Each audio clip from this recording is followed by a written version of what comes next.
ডান হাত দিয়ে পানি ঢালা দরকার, ঢালতে হয়।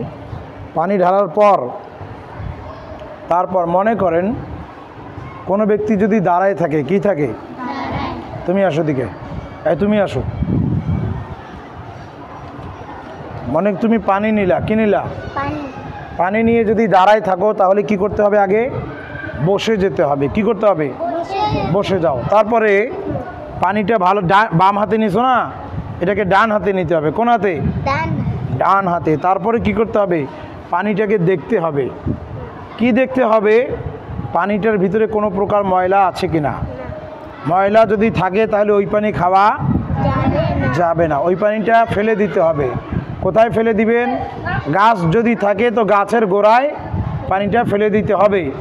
তারপর যদি পানি ভালো থাকে তাহলে পানিটা বিসমিল্লাহ বলে পান করা শুরু করতে হবে। কি বলে, বিসমিল্লাহ বলে পানিটা পান করা শুরু করতে হবে। এবং পানিটা একেবারেই সব খাওয়া যাবে না, অল্প অল্প অল্প করে খেতে হবে।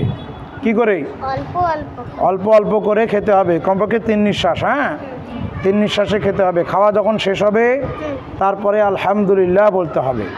কি বলতে হবে, তাহলে এখন ডান হাতে নিয়েছো তুমি, এখন পানি পান করতে গেলে কি বলতে হবে, আগে বিসমিল্লাহ বলতে হবে। আগে বিসমিল্লাহ বলে শুরু করো।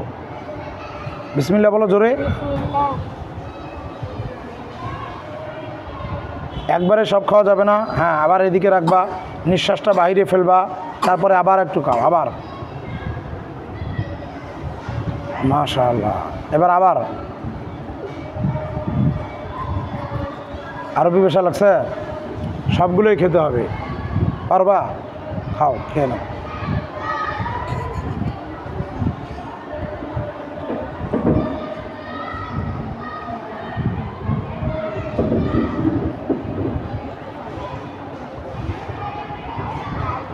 বলো এবার আলহামদুলিল্লাহ, মাশাআল্লাহ। তাহলে পানি পান করতে হবে কি